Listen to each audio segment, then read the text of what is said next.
নমস্কাৰ দৰ্শক, আজি আমি অৰুণা এক্সটি চেনেলৰ পাকঘৰত আমৰ পেৰা বনাই দেখুৱাবলৈ চেষ্টা কৰিছোঁ। এই আমৰ পেৰাবিধ বনাবলৈ আমাক সামগ্ৰী তেনেই কম লাগে। ইয়াৰ কাৰণে লৈছোঁ মই এই 3টা আম বাকলি গুচাই লৈছোঁ আৰু এই পনীৰ লৈছোঁ আৰু এইখিনি মুগা চেনি লৈছোঁ। আপোনালোকে যি ইচ্ছা কৰে বগা চেনি দিও প্ৰস্তুত কৰিব পাৰে। অকণমান এয়া ইলাচি গুড়ি সামগ্ৰী এবিধ বৰ ধুনীয়া পেৰা প্ৰস্তুত কৰি খাব পৰা যায়। যিহেতু আমৰ ছিজন শেষেই হ'বলৈ হৈছে, সেইকাৰণে আপোনালোকেও এনেদৰে প্ৰস্তুত কৰি খাই চাবচোন আৰু খাই যদি ভাল পায় লাইক কমেণ্ট আৰু শ্বেয়াৰ কৰিবলৈ নাপাহৰিব। লগতে মোৰ চেনেলটো যাতে অনুগ্ৰহ কৰি ছাবস্ক্ৰাইব কৰি থয় তাৰ কাৰণে আপোনালোকক মই অনুৰোধ জনাইছোঁ। এতিয়া মই আমৰ ৰসখিনি প্ৰথমতে উলিয়াই ল'ম এইখিনিত মাৰি।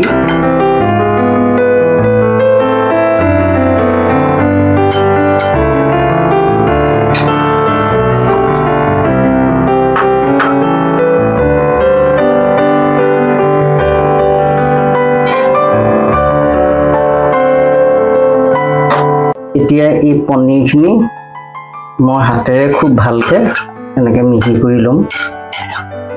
হাতেৰে ভাঙি ল'ম পনীৰখিনি। পনীৰৰ সলনি আপোনালোকে চানা, যিটো গাখীৰৰ চানা, সেই চানাটোও ল'ব পাৰে। মই আজি পনীৰেৰে কিদৰে পেৰা বনাব পাৰি তাকে দেখুৱাব খুজিছোঁ।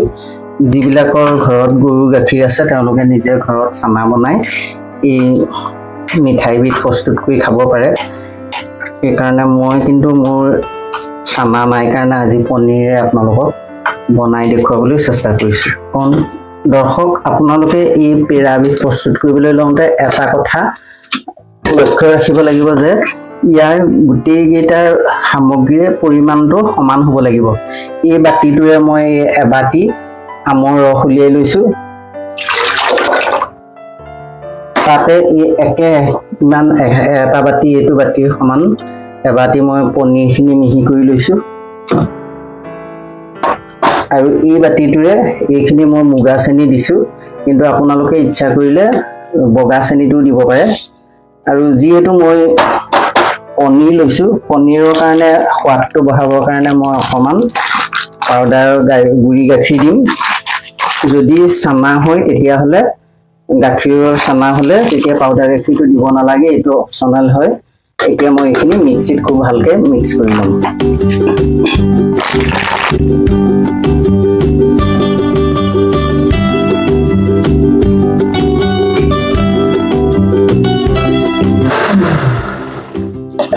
এতিয়া চেনি, পনীৰ আৰু আমৰ ৰসখিনি একেলগে মিক্সিত খুব ভালকৈ মিহি কৰি ল'লোঁ।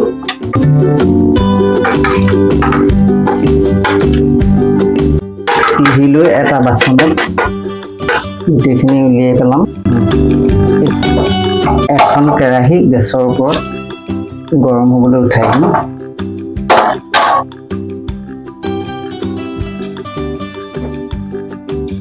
এতিয়া কেৰাহীখন গৰম হ'ল, ইয়াতে মই অকণমান ঘি দি দিছোঁ। ঘি দিয়াটো কিন্তু অপশ্যনেল হয়, এইটো আপোনালোকে নিদিয়াকৈ সুদা কেৰাহীখনতো মিক্সাৰখিনি দি দিব পাৰে, কিন্তু ঘিউ দিলে কেৰাহীখনৰ তলত লাগি নধৰে, সেইকাৰণে মই এইখিনি ঘিউ দিছোঁ।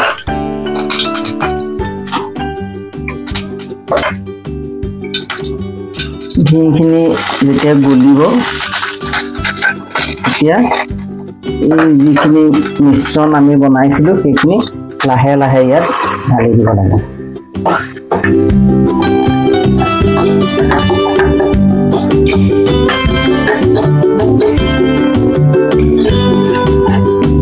ইয়াত কোনো সুগন্ধিয়েদি নিদিয়াকৈ আমৰ এটা ধুনীয়া গোন্ধ ওলায়।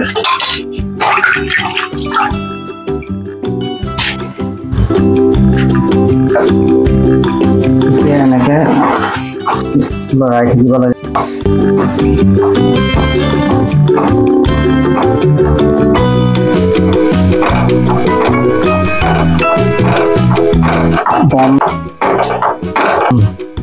এতিয়া এয়া অলপ ডাঠ হৈ আহিছে মিক্সাৰখিনি। এতিয়া ইয়াতে মই আগতে গুড়ি কৰি থোৱা ইলাচি গুড়ি অলপ দি দিছোঁ।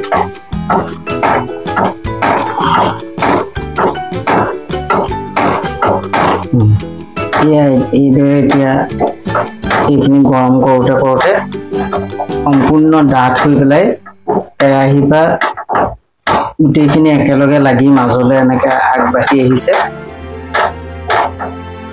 কেৰাহীত সম্পূৰ্ণ চাফা হৈ গৈছে, কেৰাহীখন দাঁতিত একো লাগি থকা নাই, মাজলৈ গোটেইখিনি গুচি আহিছে। এইদৰে আৰু অকণমান দেৰি 5 মিনিটমান গৰম কৰাৰ পাছতে আমি পেৰাখিনি ঠাণ্ডা হ'বলৈ দি হাতেৰে পেৰাৰ আকাৰ দিম আৰু খুব তেনেকৈ ঘন ঘনকৈ লৰাই থাকিব লাগে যাতে তলত ধৰি নাহে। শেষৰ ফালে এনেকৈ ঘন ঘনকৈ লৰাব লাগে। কেৰাহীখন চাফা হৈ গৈছে, গোটেইখিনি চাপ খাই আহিছে। এনেকুৱা হ'লে বুজিব লাগে যে আৰু অলপ দেৰি পাছতে নমাই থৈ আমি পেৰা আকাৰ দিব পাৰিম। এতিয়া এয়া আমাৰ পেৰা প্ৰস্তুত কৰিব পৰা হৈ গ'ল। মই গেছটো অফ কৰি দিছোঁ আৰু এই মিক্সাৰখিনি এখন কাঁহীত এনেকৈ ঢালি দিলোঁ। কেৰাহীত দেখিছে অকণমান নলগাকৈ সম্পূৰ্ণ চাফা হৈ গৈছে। এতিয়া এইখিনি মই অলপ ঠাণ্ডা হ'বলৈ দিম, তাৰপাছত হাতেৰে পেৰা আকাৰ দিম।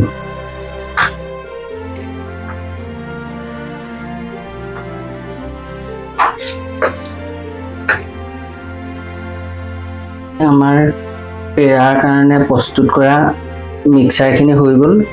এতিয়া আমি পেৰা হাতেৰে প্ৰস্তুত কৰিব পৰা হৈছে। এতিয়া মই প্ৰথমতে হাতত অকণমান ঘি সানি ল'ম। এই হাতত অকণমান ঘি সানি লৈছোঁ।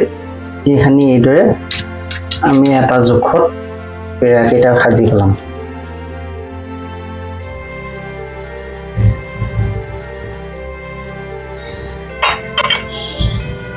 সম্পূৰ্ণ সাজি হোৱাৰ পাছত আপোনালোকক ভালদৰে দেখুৱাম। মই এইদৰে এটা আঙুলি ভাঁজ দি এনেকৈ ৰাখি গৈছোঁ। আমাৰ আজি অৰুণা ভেক্সটি চেনেলৰ পাকঘৰত প্ৰস্তুত কৰা আমৰ পেৰা হৈ গ'ল।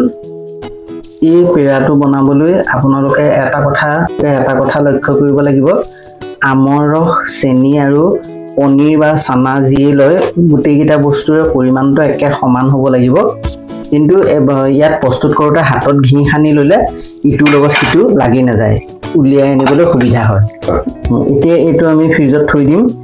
এই ধৰণৰ প্ৰস্তুত প্ৰণালীবিলাক বা ৰেচিপিবিলাক পাই থাকিবৰ কাৰণে অনুগ্ৰহ কৰি আমাৰ অৰুণা ভেক্সটি চেনেলটো ছাবস্ক্ৰাইব কৰি থ'ব। মই এতিয়া তাকৰকৈ বনাইছোঁ। আপোনালোকে যদি কোনোবাই সৰহকৈ প্ৰস্তুত কৰিবলৈ বিচাৰে তেতিয়াহ'লে গোটেইকেইটা বস্তুৰে পৰিমাণটো সমান কৰি লৈ প্ৰস্তুত কৰিলে পেৰাবিধ নিশ্চয় ভাল হ'ব।